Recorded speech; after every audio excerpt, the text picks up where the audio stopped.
Alright, what is up guys? Today I'm bringing you a video to show you guys my diamond camo that I unlocked for my shotguns. And I'm not going to lie, some of these challenges were a real bitch to finish for some of the shotguns, so it did take a little bit of time. And I'm by no means the first guy who unlocked the diamond camo shotguns, but I'm sure a lot of you guys haven't seen them yet, so I want to bring it to you guys firsthand on my channel.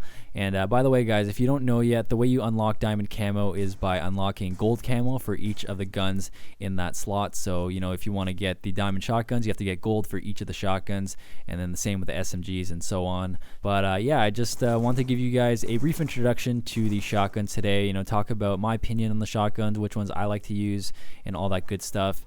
And by the way, the gameplay in the background isn't exceptional, and I did that purposely because I saved a lot of the beastly clips that I got with the diamond shotguns for my shotgun montage that I want to put out later this week.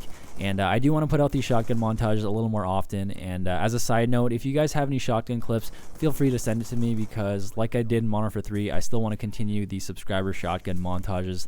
Those were really beasts, so I definitely want to carry it over to Black Ops 2. But anyways, let's get right into the shotguns here and start talking about them. So let's start off with the R870, and this is probably most people's favorite shotgun, and it does make sense because it's definitely the most reliable amongst all the shotguns in the game. And I'm a huge fan of it. I probably use it the most, and the reason why is because it's a one-shot kill type of shotgun.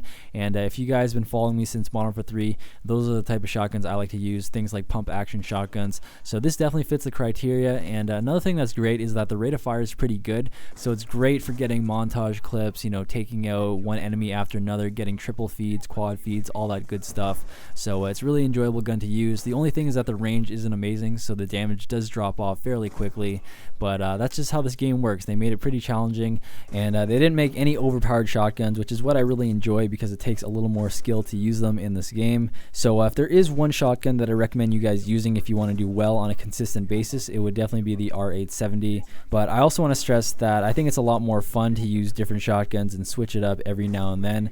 So let's move on to the next shotgun here, and it's going to be the S12, and this is the semi-automatic shotgun of the game, so the striker of Black Ops 2. And it's definitely not as powerful as the striker was in Modern Warfare 3, where you have to be a lot closer to be able to pull off some of the things that you could with the striker. You know, the range is pretty good, but you get a lot of hit markers and you won't be able to take them out very quickly. But if you're up really close and there's like a group of 3 or 4 of them, you could probably take them all out. So that's a huge benefit of this. You know, you could just spray and pray when you're up really close and take enemies out really quickly. So it's definitely a lot of fun to use. I just don't really like the way this gun looks. It looks kind of weird. Kind of looks like an assault rifle. So this is probably my third favorite, but let's move on to my second favorite shotgun here, and this is the KSG. And the KSG is a lot different from any other shotgun that we've ever seen in any Call of Duty. And if you guys used it already, you probably noticed that it shoots slugs instead of having a pellet spread. And this gives it very different properties from other shotguns in the game. So first of all, it has an amazing range. If you guys haven't noticed already, this thing could shoot people from, you know, halfway across the map. It's pretty incredible. And it's a very accurate shotgun, so if you are aiming directly at your target, you are going to hit them and most likely get a one-shot kill. Unless you're super far away, then it's going to be a two-shot kill. But the disadvantage of this shotgun is that since it shoots slugs, you have to be directly aiming at your target in order to get a kill. And that's something that I do really enjoy about other shotguns, is that you could shoot from the hip. You don't have to be 100% on target. You know, you kind of rely on that pellet spread to help you out when you're up really close. But with the KSG, you can't really shoot from the hip. You pretty much have to aim down sights and, like I said, be aiming directly at your target.